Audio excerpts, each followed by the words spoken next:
The light bar. Seriously. Yeah, is that the little wireless light bars for recording? Oh, you're muted. I knew he'd forget. Gosh darn it! Sorry. Yes. No, it is.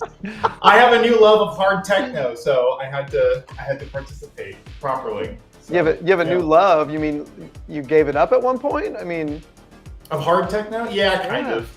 That was a younger me, but yeah, it came into my Spotify. And I was like, I mean, those would be great for a rave. You know, you could just change the colors on your phone, just like go around. Woo! I saw an ad, it was a thing on Instagram. I don't know if it was real, but it was a communication from, I think it was a communication from Coachella. I can't imagine it was real, but it was a communication basically saying, we would ask you to wear like rave appropriate colors to the show. So like all black, like and dark colors, but rave appropriate like attire, like so it can be in the theme, but they didn't want people wearing like crazy colors. I don't know if it was for the maybe I'm just spouting off fake news, but like I said, it looked like an official communication and everything. So I was like, this is weird. So fake news. Might be. Yeah. Oh, there's still time. Interesting. All right, everybody. Hi. How are you? It's been a while. Good to I know. see ya. Oh Lord. Welcome to episode, I think it's actually episode 10. I don't know if I counted the holiday one technically as 10, but we'll call it episode 9 because that's what the title is. So welcome to episode 9. We've done a lot of trade shows and stuff in the beginning of the year. It's already so busy. We've done so much. So we've got lots to talk about with new news, things that we learned from the trade shows, things that we thought were super cool, some fun things we had as well. So, and you know, maybe we'll throw in a little bit of pre-NAB in there too, and give you guys a little teaser of what's to come, because I think we broke 200 registrations already in the first 2 weeks, so that's pretty awesome. I know lots of you guys are looking forward to pre-NAB, and so are we. So yeah, stick around till we announce that, till we drop that. I think that'll probably be a little bit towards the end. But should we just get right into it? Should we just go right to the Dude, the slide deck? Yes. I hate that term. Me too. Slide. It's just so silly. All I right, here we go. Too many white hairs in my mustache. My wife is gonna make fun of me. Yeah. Oops, I'm on the Now wrong you know why I one. I'm just saying. It's because there's like one. It's not because there's like any. It's because there's like one that sticks out. Yeah, but it only starts with one. That's the problem. And Yeah. then they like mate with the other ones, and then you find some that are lighter. And then it just goes downhill from there. So Speaking of some gray hairs, but doing it the right way. Yeah, because he's gone full bore with it. It's like, but having one that just sticks straight out like a porcupine is the problem. But he's not wrong. He's not wrong. yeah. Taking it back to the rave days with Jeremy. How's it going, What up, Jeremy? Morris? I hear we're seeing you in a couple weeks. Can't wait. He's coming to hang. All right. Ready? Let's roll through it. So I had to add some graphics, you know, as my usual. I'm a really good designer of slide decks. Obviously, I'm like a professional. It's totally not the most basic thing ever. I basically already said this, but mainly covering NAMM and ISE, maybe peppering a few things there about what Alex is seeing at his local shows he's been to. I basically already went through this, but we can kind of go one to one person at a time, and then kind of drop things that we liked. Let me turn on the different music. I'm not gonna do the lo-fi one because that one was horrible. Jordan and I saw these awesome guitars at NAMM. Oh yeah, I had to throw these in there. These are so sick. it was my phone background for a while. Do you see it, Nick? What do you see in this? I see the Rocky Let's just Mountains. doing other stuff. The Rocky Mountain. Yeah. Am I wrong? Or is it Mordor? It's Mordor. Yes. The rings. My gosh. Yeah, I got it in 2. Come on. Yeah, you got it. So I got to go to NAMM, which is pretty awesome. First time in 7 years. I went originally back in college because I lived in San Diego, so it was only like an hour and a half drive for me. And Jordan, your keyboard is so loud, man. Oh, sorry. For me though, it was really interesting. It felt like not much had changed from what I remember. It seemed very, very similar. But I don't know if this is just because I've been to a lot of trade shows at this point in my career in life, but it felt smaller than I remember. I don't know if I remember it being bigger in my head going for the second time and being like, oh, I don't know. NAB felt a little bit bigger and more as I guess, but did feel a little smaller than I remember. I don't know if that's completely anecdotal or not, but the thing that I did 100% notice is like there was less guitar brands than usual. There was still a lot of the Guitar Row, but some big name brands were no longer there anymore. And we've seen that kind of in the industry too, where a lot of people are pulling out at trade shows in different ways. And things like gaming conventions have also kind of died off, but it's weird. I don't know if I want to say that trade shows are dying. It feels just, I guess, a shift in maybe marketing, like ideas and stuff. Some trade shows are dying. I think that is true. But then I go to things like ISE and it's exploding. So I think it just depends on the trade show, to be perfectly frank. And NAMM is the one, for whatever reason, NAMM is that one that is very, it's kind of like, you don't have to be in the industry to go and appreciate it. Like, you don't have to be at a professional grade level to do that. If you're going to NAB, why, I don't really know why you're going there as just sort of an enthusiast in cameras. You really need to go there and to be able to get the most value. But for NAMM, you honestly, even children, I saw children walking around. I saw a baby. I saw an actual baby. I had never seen that at a trade show before. It's but it's because it's musical instruments and music technology that's the reason why it's like that. But I didn't really feel it was small. I think it was just more familiar to you than anything. Yeah, probably. And I wonder if it's not that it's shrinking, but if maybe it is becoming almost a little bit more professional. I don't know, because maybe it's just where I was hanging out for the most part. Because my next point with AM&S are I guess they're our parent company technically, or kind of with our company. Sister company, sister. However you want to say it. All in the family. Yeah, we had so many booths. There were so many, and the AM&S our whole row basically was huge, and there was so much representation there. And there are mostly consumer products too, but we do have professional things as well, like Allen and Heath and such too. So I don't know, maybe if it's just those are the brands that are sticking around more because they feel like they have real impact and influence there, where it's for guitar brands to show up there, it's maybe not as impactful for them to just be like, hey, let's hope some guitar guys show up and make a video or want to buy a guitar. But I don't know if this is also just because I wasn't around the upper hall as much either, but I felt like there needed to be more AV tech. There was a decent amount in that upper hall. I only got to be up there a little bit, but as far as we didn't go to the same trade show at all. Yeah, I don't know. Maybe this is completely my experience of where I walked around. Did you get downstairs at all? Yeah. Wait, what do you mean downstairs? Well, because if you go over to the other hall that has the upper floor, right? If you go on into that building, then there's a downstairs. There's the third floor and then the basement. And so you have to go down to the main, to the lobby, and then there's an escalator that goes down, and that's where Avid and DigiDesign and all of the sort of the post-production. I completely missed that. That's completely on me. We got a comment. It's a weird kind of layout.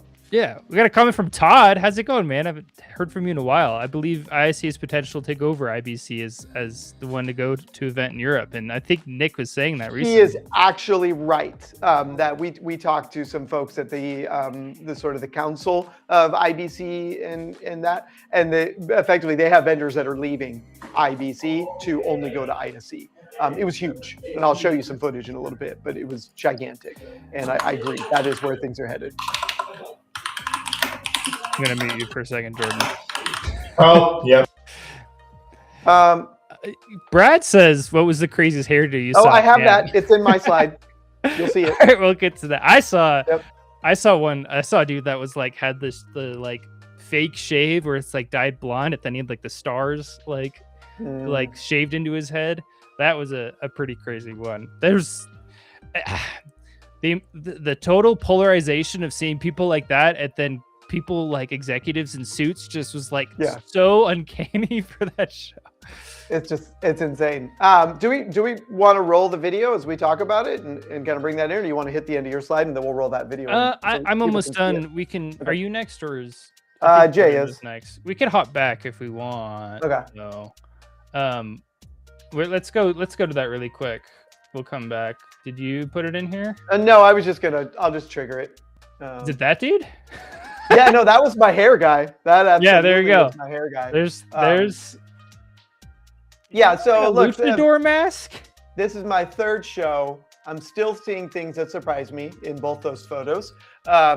Way more work for us than last time. Saw way more celebrities, and yet still forgot my earplugs. And that is like the longest line. I thought it was a line of people waiting to get a signature. It wasn't. It was for the booth that was giving away free earplugs. I was like, are you kidding me right now? So I was in the closet that's behind us, like kind of like putting something away, and some lady randomly walked up to me and gave me a pair of the noise reduction earplugs, and he was just like, "Here, you need these," and I'm like, "Thank you."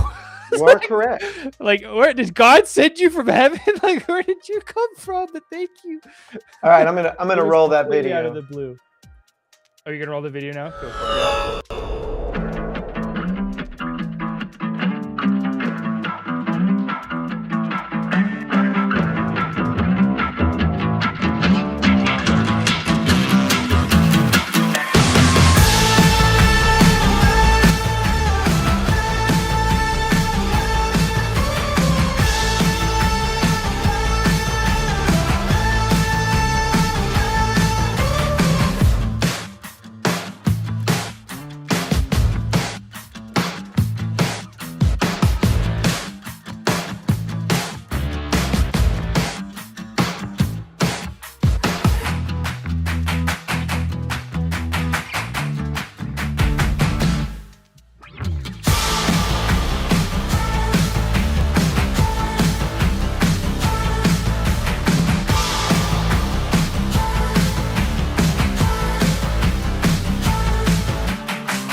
All right, so that was a great job on Holly slapping that together. Killer footage all around. That was the culmination of about 50 plus shoots for us over the course of 4 days, plus that live stream. So that was just an insane couple of days there.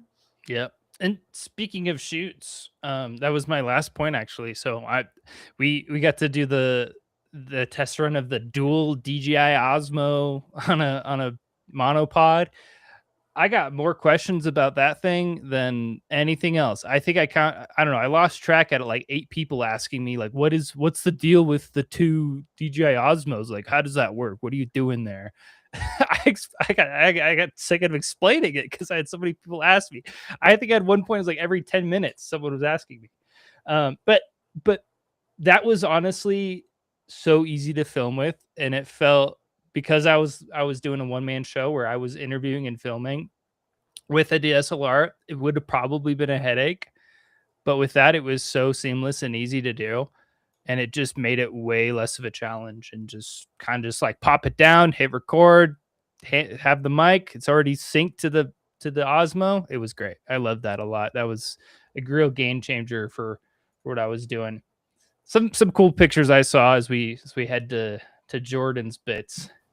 Nice. That's fantastic.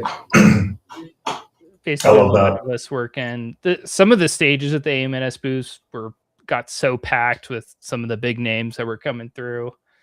I loved being on the other side too, because the talent there was amazing. So many good keyboard players and bands that were playing. So can we start it? And I always make it a point to try to see like YouTube celebrities that I know, and this is one of my favorite guys, so I got to see him play, just like randomly walking by. He happened to be playing a set. I was like, oh hell yeah. So that was fun. And we're right to the you just flipped it right in there. I was just gonna say that is the upgraded version of the kit you began with. Yeah, it got an upgrade. Well, it got another camera. to three camera angles on a single stick is wild, but it's cool. It's a good idea. When you got to run, you got to run. Yeah, I think that these small form factor cameras are amazing. And it's Jordan. Totally awesome. I was dying here trying to find. I want to do mine a little out of order. So the first one is way more celebrities than I had seen in past NAMM shows. So, which I have only been to one other NAMM show. But that was really cool. So seeing people that I actually, recognized multiple times. I saw Andrew Sheps. I was able to meet Paul Taylor, saxophone player, like people I knew, and was like, wow, this is cool to see, be in the same room or see them walking through the halls and stuff. There were a ton of people, which was really, really cool. Our live stream was absolutely insane. Yes, Chris, it absolutely was an eye turner and it was an eye turner for you at ISC. Too. Yeah, he got to see it firsthand. Yeah. Yeah. Oh, perfect. There you go. But yeah, our live stream was awesome. It was a lot of fun. It was a lot of work, but yielded some really great content, which is getting rolled out actually this week. But yeah, for the whole team to be able to roll out everything as fast as we did, and for all of it to work, and then be able to cut in an hour and finished, it was a lot of fun. I got to sit down at the British Drum Company kit that was actually at the AMNS booth. I just sat down when nobody was looking, and good grief. I don't know who the drum tech was, but honestly, a lot of it I have to say, for like the kit itself, that is by far the crispiest drum kit I have ever sat down and played at. I was like, it sounds like a record. It was very, because I walked up there the first day too, and I was like, oh, they just got this little like deaky stage, like at first glance. And then I was like looking a little more. I was like, wow, that drum kit is honestly super solid. And the keyboards too. I was like, I didn't have any doubt about the keyboards at first, but I was even more blown away. I was like, wow, these are insanely nice keyboards. Yeah. And the bass box stuff sounded great too for on the stage. That was a killer stage. Yeah. Yeah, it was a blast. And then, I personally think that there was plenty of focus on musical solutions that was just for sort of anybody who was a musician. I really feel like anybody who came in just as hey, I'm not a professional, I'm just coming in to see what's new, get some ideas and stuff. I love how approachable the NAMM show is. I think there are other trade shows where it's like, yeah, you're gonna have not as much of a fun time going. But yeah, I would 100% agree with that, Todd. Yeah, it is definitely a really, really fun trade show, especially because there's so many opportunities for like info. It's like almost infotainment, where it's like, yes, we're showcasing a brand, we have copy that we need, to read, if you will, but there were so many like times that you could be entertained and and also get that information at the same time. So yeah, it was a blast. Had a blast at it.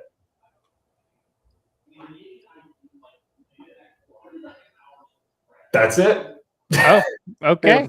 We can put NAMM to rest for 10 months. Well, maybe 9 at the rate we're going. We got to talk booth design for next year, so it's probably going to be like 7 before I'm tempted to just keep going to NAMM, even if I were to fully leave this whole industry. I would be like, I would still want to go. It's still fun. Well, music is your beast, so it makes sense. Yeah. All right, we talking NAB next, or are we talking ISC? Which one? I mean, I think it's up to you, really. Let's hit some ISC stuff. Let's get that out of the way, and then we can talk about what's going to happen at NAB, because there's one video clip in there that's actually going to kind of speak to that specifically. So I just got back from ISC. That was last week. Tons of great stuff. I'm going to roll through a bunch of different things that I saw, some new stuff that I saw, some things that I think are pretty interesting. Let's just do a real easy one here. Wait, pop up. There we go. Got the audio on this. So ICANN announced this a while ago, but it was kind of cool to finally see it. But it is the PoE version of, or a color RGB version of their PoE lights. So now they've got full RGB. Let's go. Yeah, so it's a 5-color box. So RGB plus a white plus I think it was a cyan. They had a little bit extra. That's huge. Yep. So very cool. Diffusion built in. I love that. Yep. Diffusion built in. But yeah, so kudos on those guys for throwing that thing out there. Really love that. In addition to that one, the new this is connects all the AV. Okay, so this one's kind of interesting, and I've heard some people already compare it to Netgear, but that is not actually the case. This is a NDI router built into a 1RU frame with selectable buttons on the front, and we're going to jump to the back. Full network capability on the back. So that's actually what we're looking at the back side like here. A switch. It looks like a network switch. It's got some of the capabilities of a Netgear, of a network switch. It's never going to replace a network switch, because this is really designed around the fundamentals of NDI and eventually other product or other distribution of signal. That's really what the goal is. But what it does do is the web applet gives you a full topology of all the things connected to it. So you can see every device that's connected. If it's a KiloView device, you can actually go deeper in the menu set to control that device. You can route on this thing. You get a little monitor on this thing. And it's not terribly expensive. They're not going to be charging an arm and a leg for this. Again, I don't see this thing as a network switch. I see this thing as a router. That's what it is. That's what it's there for. You can do full signal routing from input to output, plus some extra bells and whistles on there. Yeah, Todd, I don't think it does, because you from a PoE standpoint, from a budgeting standpoint, I mean, this thing is not going to be for running Wi-Fi, for doing all the other things you would do with a Netgear. In fact, they were even running a Netgear on top of this in the booth, just to showcase, like, hey, there are things that you need a switch for, then there are things you need an NDI converter for. Now, there's all kinds of additional software built into it, like the routing software, the control software, the management software for managing all your NDI devices. So it's one of those pieces where I just think it's complementary to the space. Love the screen. That's a cool idea too. Yeah, and the screen is pretty killer. Now, one of the things they did realize as they kind of went through this was the fact that probably this thing is going to go in the back of a rack somewhere where you're really not going to have access to it very much. So, how? Well, why? Well, like, I mean, they built the whole thing with the buttons and the screen. You would imagine that you would want to build your workflow around it having a tactile approach. I mean, if you want a router, there's the software version too. You know, so if you wanted something that had no touch at all, you might as well just use the software version. Quite possibly, right? But I think as time goes on, yeah, we'll see. Probably my most favorite stop of all. Shout out to Chris Burgos on this one. So this is obviously an Elgato Stream Deck Pro. This is the studio deck, and it's got all the bells and whistles. But the killer thing that I'm showing here is router control. Now, natively, it's got router control, but to really boost it up, you've got this is the new buttons interface from the BitFocus guys. And I'm really excited about this because this allows you to set up and configure that Elgato very quickly to do more than just routing. It can be lighting control. It can do all kinds of stuff. And so the software, the way it's designed to quickly rip in and develop an interface to go inside those Elgatos, it was cool. Like, I mean, how fast you can say, how many buttons do you want to use? What are the features? How are the salvos going to be configured? How the rotary knob is going to dial you through many, many layers to do many different things.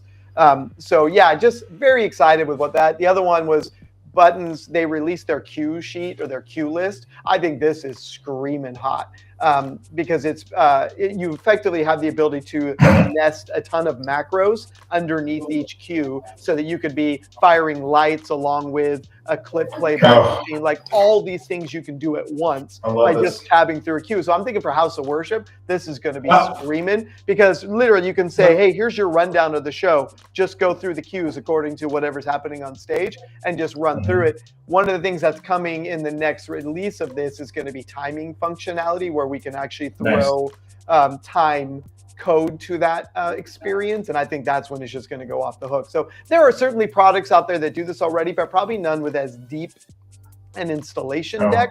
And one of the things I'll say is that right there, the Elgato BitFocus combo was in over 60 booths on the show floor. So short of NDI, I can't think of another technology that sort of walked into the world and said, yeah, here we are, boom.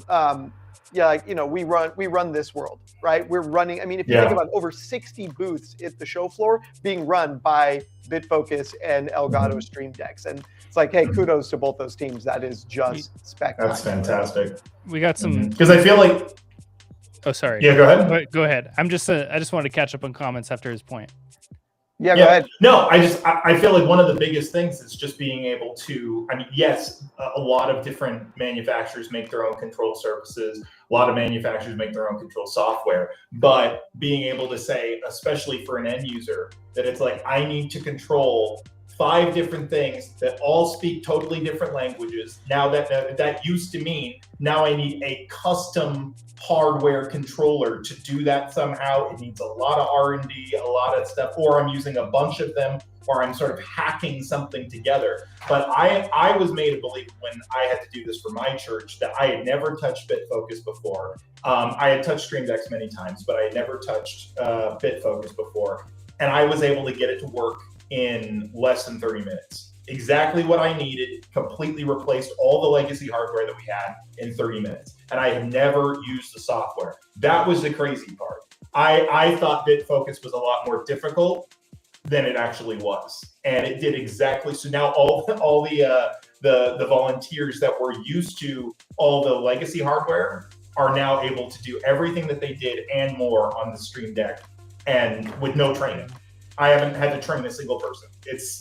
I am now a believer. I get it now. So, yeah. I think it's great. And you know, you're right on the conversion thing, is one of the pieces that came up at the show that people were talking about was when we're talking about different protocols, like different lighting protocols, and you know, different interfaces for those, they actually have the ability to do in conversion, right? So it could come in under one protocol, but go out another one, and their software can translate. They're going to start extending that to other platforms as well. And then their ability to do NMOS, right, which is a very important protocol in the 2110 world, but now also in the IPMX world, which means they can route and manage IPMX devices on the network. So yeah, killer stuff on that front. I am just excited by what these guys are doing right now. And let's keep rolling. Which touched through the comments real quick. Yeah, go for it. Back when we were on NAMM, DJ gear everywhere and was all hands-on. Paul said something. I had pictures of Alex. We need to have Alex on a set next year. If that doesn't happen, that'll be criminal. I agree with that. He didn't get to go, or no, he was there. He was only there for the beginning. But yeah, if we had him at the show, or he was at the show, I'm losing my mind. It happens. Don't feel bad.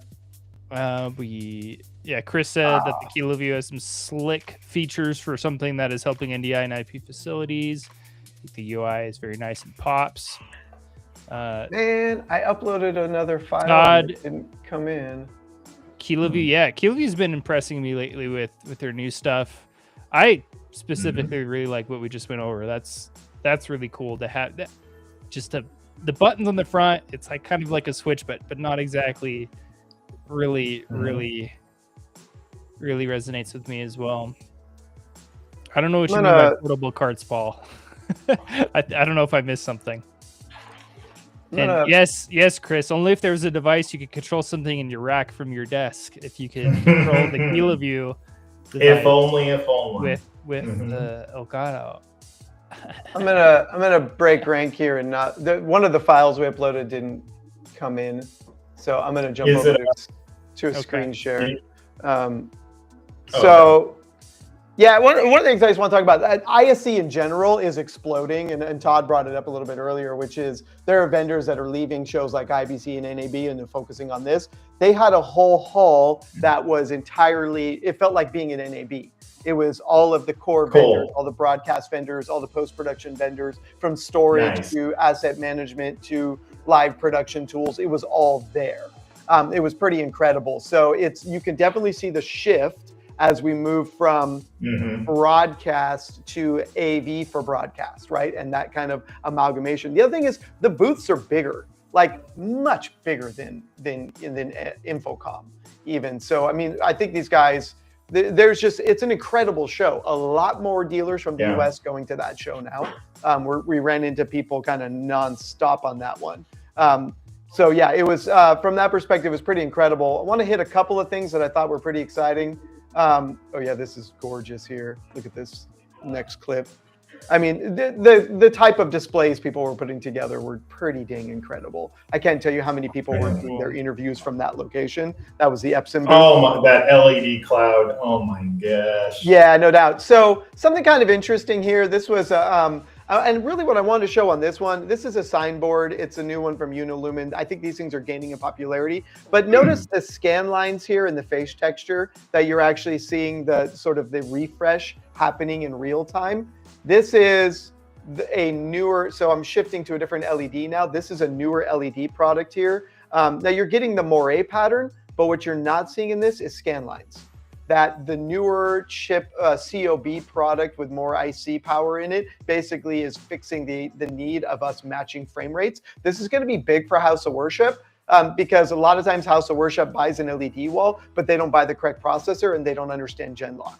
Right. And so we see this often where this kind of breaks down, and the next generation of LED is going to overcome that by having high enough refresh rates and control over every individual pixel that is going to solve for that. The other thing that was huge was transparent LED. So this is actually a company called BOE. It's a transparent OLED screen. Is it only one side? No, well, it's one-sided because you look from one side, but you can see it on both sides. This is transparent LED, which was very popular. We saw a lot of that out there. And again, it's cloudy. You can certainly see the framework, but it's still something cool you can stick in a window or create. Is it scalable, Nick? Yeah, infinitely. I mean, it's like all LED. Okay, that's the big one, because so LG had done this, but as a 30-inch or a 55-inch. Right. Well, that's on the OLED product, not on the LED product. The OLED product, yes, has limitations. That was the first one we showed. This one's really cool. This is kind of built on that OLED functionality. This is a box with a transparent screen floating inside. The image you see rotating is actually just an animation, but it's the concept of I've got a 3D. Yeah, I've got this thing floating in real space here that is really, we're looking at, it's a transparent screen that's mounted sort of in the center of that box to create that kind of shadow box feel. And again, so I was impressed by sort of some of the newer transparent technologies, the newest iterations of it. And this is kind of an offshoot of what Google is doing with that new hologram display they're creating, where you can, communicate with somebody. By the way, this was kicker. This one I thought was pretty interesting. These are some guys out of LA that are developing something new. We saw a variation of this last year. This is new, Jordan. This is completely different. Where people are creating stage boxes and putting monitors in them for, feedback, for teleprompter, for PowerPoint. This guy built all kinds of functionality into it, including a timer. So if you notice at the top of the screen, there's this extra window. That's an actual timer that you can control. You can put messages up on. So you've got this screen. They're embedding NDI here in the future. But now he's you got a booger. Pick it real quick. Yeah, exactly. No, completely. So pretty impressive. It's like, we're taking this sort of from the, hey, we tested this concept of putting in a screen on wheels that you can roll around. By the way, it comes with a road case, or you can buy it with a road case. It's got apps. You can tie it to other timing systems. Pretty impressive from that front. I liked what these guys were doing. Someone needs to take it to the next level and have it so there's the speaker is inside and the screen is the speaker grill, and so it's the speaker and it's the display all in one. That would be the next one in there. Yeah. All right, let's jump in. I've got one other. Oh, I cancel that. Man, this looks like so good Lord. Ton of cool stuff coming from that show, but I want to use this to pivot on. So one other thing. So we saw something new from VizRT this year, which I think is really, it's kind of needed in the industry, but they released a product called Captivate. And the Vate part, the AI is AI. And this is a product designed for the Zoom world to integrate live production into Zoom. It does multi-image capture, so you can bring in and create a multi-image screen. It does AR and AI graphics, and it has an AI keyer in it that will basically key you on anything you're standing, so that you can bring people into the imagery. It's really impressive. So they're going to sell this through Zoom, but I'm really excited because I think this is going to help the Viz guys kind of move into that Zoom world, and it's going to bring a lot of other hardware and expertise with it. So that I thought was pretty cool. But going into the AI front, this is a new product from Barco. Boom, here we go. Let's roll over to the Barco booth. And Todd, I'm sorry, I'm muting myself. My bad. No, Todd, that's Jordan. He has one of those clicky keyboards because he likes the sound. Jordan, I feel like you don't have suppression on either or something. Because it's is that even possible in this? Yeah, this has you should be able to do. Yeah, I do. I have it on. That's crazy. Oh no! I have the wrong audio on. I was going to tell you that about 10 minutes ago. You did something and switched your audio source. You've been echoing. Say anything? Is that better? Oh, that's much better. Oh, I'm so sorry. Oh man, I ruined the show. Gosh darn it. All right. So this is a new thing. So this is kind of playing on that same thing. We're seeing the broadcast world go to AV and build products for broadcasting into AV, right? Broadcasting into Zoom. This is a new thing. So this is our pivot to pre-NAB. This is a thing that we're going to actually have set up at our pre-NAB show and doing a full demo for people to see. This is Swift Agent. It is everything. It does a lot of stuff, and I'm just going to show you. So what you're seeing is it's actually generating a multi-image screen here. It's doing pips. It's also doing camera control. So for people that have cameras that don't have AI auto tracking built into them, this is taking over the camera control, and it is your camera controller. It's adding a level of auto tracking to it. So think about really, this is the box that takes your TD's position away from them, because you don't need a TD to sit there. It's doing the auto tracking, and it's doing the live switching based on activity and what's interesting. So if somebody's sharing, it brings it up. If somebody's not sharing, and we're just doing talking. So it's really about mixing automation and AI intelligence into live production. And really what I'm seeing this is for those conference rooms that want that next level, but can't really put in the full staffing to do it, right? Where it's like, hey, we want to have a higher level of production. We want our Zooms to look better. We want our Teams calls to look more impressive. We want to get away from the Brady Bunch effect of having a bunch of people or a little tiny person on the side. This sort of solves for that, but gives you additional production tools that you would have to have a full-time staffer sitting there for. So where I'm seeing this and Captivate from Viz is really going into those markets where it's like, hey, we need more automation, we need more capabilities, but we don't have the staff because we want to put these in like 20 rooms in a building. Yeah. We never have enough TDs to do that. I was saying something more stuff like this needs to come out because the AI, like we have some AI tools in, because I think I heard you say it, but it's like they're gonna have AI switching even and framing and stuff like that. So that is I think one of the best uses for AI in like our space, at least one of them, because being able to just not have someone switch the whole time would, like you said, take up or free up manpower. Well, and I've been waiting to see where AI is going to fall into this market, and I'm starting to see little semblances of it here and there, right? The AI keyer and VizRT, which by the way is going to come to everybody eventually. The newer tools for creating graphics that they're releasing, things like this where we're doing auto tracking. So I'm starting to see people figure out where does AI fit in this market, because most of AI doesn't really fit well into any market yet, other than the creators and the people who need somebody to take notes for them. So it's like little by little, we're starting to see small semblances of it come into play. But and this is going to be big. We're going to do a really cool display at our pre-NAB show and kind of bring that in. So I'm pretty excited for what that looks like. And yeah, that is my pre-NAB plug for the day. That's going to be fun to see that in person. Jordan, you're clipping a little bit. Yeah, your mic is hot, baby. I thought I knew what I was doing in my life. I know. Do we have an audio guy? Do anybody know audio in this group? It's okay, Jordan. I'll come over. It was completely fine, and then I messed with something early. Is that better? A little bit. Still a little hot. Yeah. Is it? Do you have it? It's also okay. It's also no. It's also It's it might be through NDI. That might be the thing. Hold on. Yeah, it might also be because of the platform a little bit too. Hold on. I turned you down. Is that better? Is that better? Yeah, it should be a little better that way. Yeah. Yeah. What is SVVS? I don't know. They were talking about AI producing entire shows. Video Summit? Oh, is that what it is? I haven't seen that acronym before. Yeah, a new model or something dropped like this week that people are like, Dream 2.0. I keep seeing stuff on LinkedIn about it. And it's the first one where I'm like, okay, it got like the cinematic look down. I still see some videos where it's like continuity, like dude goes in for a kick.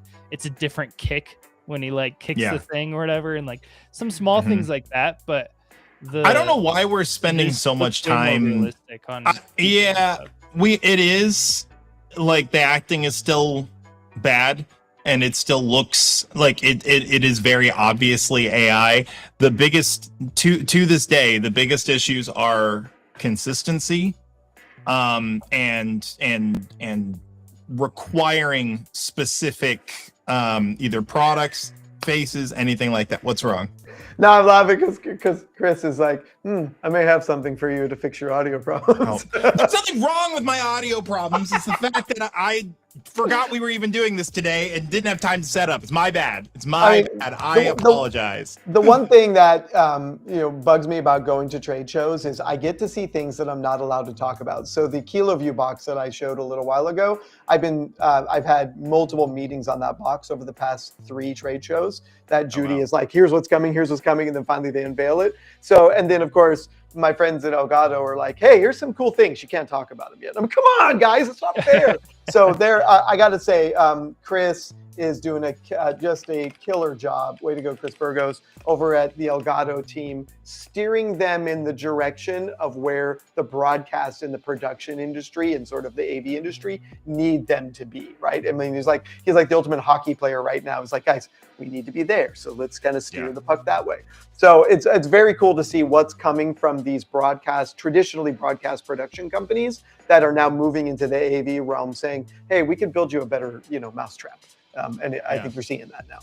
That's awesome. Yeah. And I want to write about this too a little bit, but it feels like Elgato is leading, I think, this next generation of hardware and stuff in a way where it feels like the next generation of like broadcast professionals are going to be these people coming from that were like streamers and stuff, and like the people that were using OBS and stuff as a kid when they were like trying to pretend they were trying to like learn to become streamers, and then they get things like Elgato gear and stuff like that. And so I think this is kind of like the start of the next generation where we're seeing that both the people and the technology have this shift of it's the consumer side is such a heavy hand in all of this that it's influencing more than I think people would have thought. Well, the consumer side is such a bigger market, right? Anybody, when you look at the numbers between what happens at CES compared to what happens at NAB, right? When you look at the TAMs on these, like how much business between those, the consumer side is always going to win, right? But I think you're right. It's how the consumer side affects the upstream development of products, right? And how we think about, right? I mean, there was a great article on LinkedIn the other day that I reposted for people. It was 8K TVs are dead. There's no way to get content into them. Nobody really needs them. The media isn't there, and the cost is too expensive. But 8K production, right? Cameras that can produce in 8K, editorial, monitors for monitoring 8K, for the creation, the curation of content to hit 4K TVs. That still matters. So I think there's always the professional world will have influences on what goes into consumer, but consumer is going to set the tone for what the professional market needs to do to meet their demands and standards. And so but it's always a bigger market. There's no doubt about it. Mm-hmm. That is true. Well, gents, Cool. we're at the bottom of the hour. Should we We release are. people? It's been fun. It's been real. Thanks for putting this together, Silas. Well, really quick, is there What? any last minute notes from anyone in the chat before we totally wrap up? But we got a couple minutes. We can see if anyone has any goodbye thoughts, or we could just say goodbye too. Thank you for Chris and Todd and Paul and Brad and Alex and my wife and everyone for tuning in, and Jeremy. Alex is here. Alex said Ross added scene-based switching to Carbonite as an option. What's that say? So Scene-based switching. similar to similar to OBS in a way, right? Is it? So, I mean, isn't that just Scene-based switching. I don't know what you mean by that. Alex, you may have to explain. Like outside, like I have ideas in my head of what it could mean, but I don't know exactly what. I mean, I immediately go to OBS where it's like you have a layout and it changes a whole layout. And That's not what I just was like in a thinking. meeting. That's what I was thinking. Yeah. So, Alex, you got to enlighten us, my friend.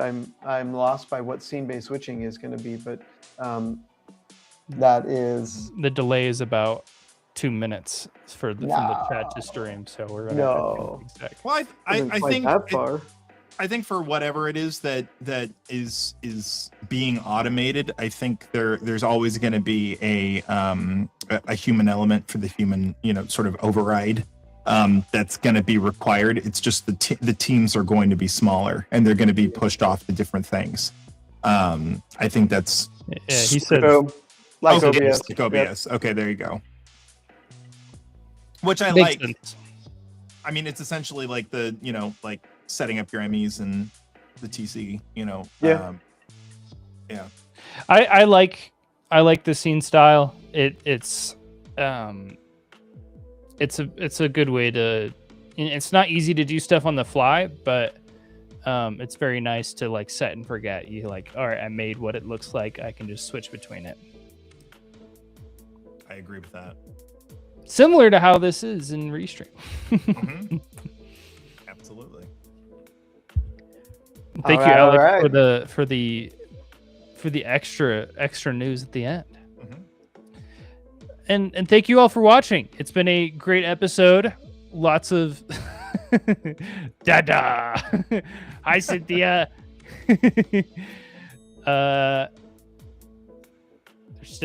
They're still storyboarding, but just to lead the results. Cool. AI storyboarding is probably not a bad idea at all. I can see people Yeah. putting that together. We do Start it to all the envision time. things a lot faster. Yeah. I do it all the I told my time. daughter was like, Dad, can I get a job as a storyboard artist? And I'm like, I don't think so. Like, no offense. An AI storyboard Because artist. the storyboards, like now, if you're like, I'll leave everybody on my side with this: is that Thanks, Todd. AI is incredible. There are many opportunities for AI, but every time I try to entirely replace a part of my workflow with AI, it fails every single time. It might even get 80% of the way there, but I'm always having to do cleanup with it. It's every single time. It's very exciting time, but it's also Getting an better. infuriating time. Yeah, it is every time, but It's getting better daily. It's allowing us to achieve some results that would be time intensive or just cost prohibitive. There's just there's opportunity, and I keep saying, like, whatever it is today, remember what it was a year ago. Right. Oh, yeah. The results we were getting a year ago were like, eventually that might be kind of cool too. Now we're like, hey, that part right there, or that little piece, or this little corner, or that, it's gone from that would be nice to, we're occasionally to, we're almost entirely, right? I mean, it's moving quickly to, a production state. So, hey, 100%. no. And even your little mini XR stage you built the other day, how much of the components within that were AI, right? So you're melding in pieces of AI into real-time production. So, hey. Oh yeah. Absolutely. This is true. Love it. All right, no more comments. I'm just kidding. I'm just kidding. Thank you all for commenting. And Gotta run. Thanks, everybody. Thank you everyone for Ciao, watching. everyone. We'll see you all in the next one. Peace out.